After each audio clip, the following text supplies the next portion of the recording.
I made this bell covering in less than 10 minutes. I cannot sew anything to save my life. I used only scissors and string. This is not just tied on in an ugly knot. It's actually laced through and can be taken on and off easily in 30 seconds. This is what I will be doing with my band classes on the first day back. We will all make our own bell covers, and it's quite cost effective. Let me show you how I got here and the rabbit hole I went down to figure this out. Like most band directors, I had 2 dates circled for July 2020. The 3rd, when Disney Plus released the Hamilton musical, and the 13th-ish, when we were expecting the preliminary results from the Colorado aerosol study. And I quickly read through it several times. I watched the YouTube videos. Great. There's some interesting findings in here. Okay, great. Masks for instruments, also known as bell covers. Now where do I get one? Nylon bell coverings all reduce particle concentration. Multi-layered high denier nylon? What the heck is that? Turns out that's a fancy way of saying pantyhose. Okay, that's great, but I've got roughly 250 band students in my program. That's a lot of pantyhose. How about getting this pantyhose material in bulk and making something? Here's the problem. I have 0 sewing skills. Actually, I would say I have negative sewing skills. I can't even sew a button. I need something that the kids can make themselves in class on the first day of school. So first I made a template out of cardboard so I could cut circular shapes consistently. I'm using a trumpet as my prototype, so I measured the bell, which is approximately 5 inches across. Then I measured up the bell for how far I wanted the fabric to go. It says 3 inches, but I added a 1/4 inch to allow for the lacing. I used basic cardboard and some sharp scissors. Make sure you got sharp scissors. For reference, here is the bell being traced. And then again, you have to think that there's that extra material that goes up the bell to wrap around. So you have to add another 3 to 4 inches around, like this. You'll see the second circle. Then I simply cut out the template. And then I needed holes in order to lace the string through. I looked at many crazy sewing devices to grommet and put holes in the fabric.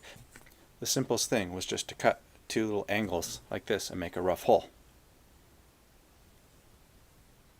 Now, the holes themselves were pretty rough. This was the very first one I did, and it was a little bit ugly. But even with this ugly, nasty holes, they still work.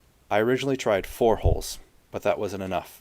So you need 8 holes. I started out by putting X's at 12 o'clock, 3 o'clock, 6 o'clock, and 9 o'clock. And then I added 1 in between each of those for a total of 8.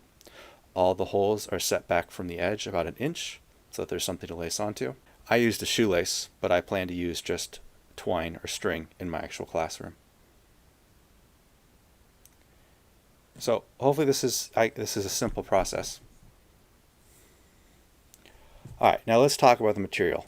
In the study, they specifically talked about pantyhose they got from Target that were, I think, denier 80 or plus, and I went down a deep rabbit hole on this material, so much so that I'm going to do a second video. I tried 4 or 5 different materials before I settled and found one that worked.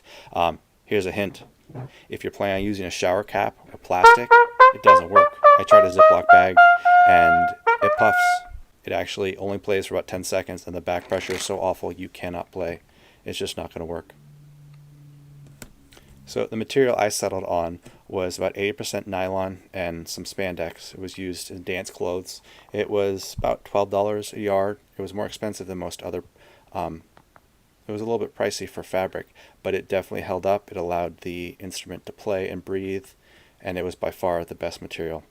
This will work for clarinet, saxophone, all the brass instruments. Be real easy to attach. The one outlier for attachment would be flute, and I actually have a really cool idea. I just need to spend some time with my software, my CAD program, to 3D print it. But if you're a flute player who would like to try these things, send me an email and I'll send a couple out as soon as I get them finished. It will basically clip onto the flute and redirect your airstream down, and it'll be a real simple, cost-effective way to put a shield in front of a flute and redirect the air down. Clip on, clip off, real easy. So if you're a flute player who would like to demo one of these things when I finish it, shoot me an email and I'll get you one.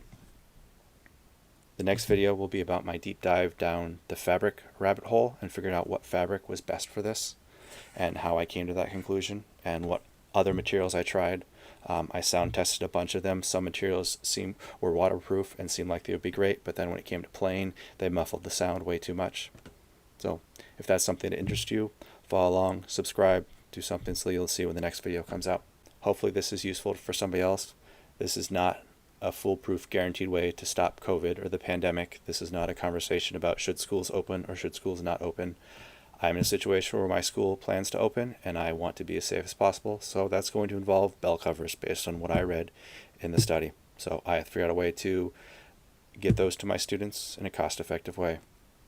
Hopefully this will help someone else. If you have other ideas or things that you're trying, feel free to share away. This video is part of the Band Directors Anonymous series, for band directors by a band director. Like, subscribe, share, do all that good stuff.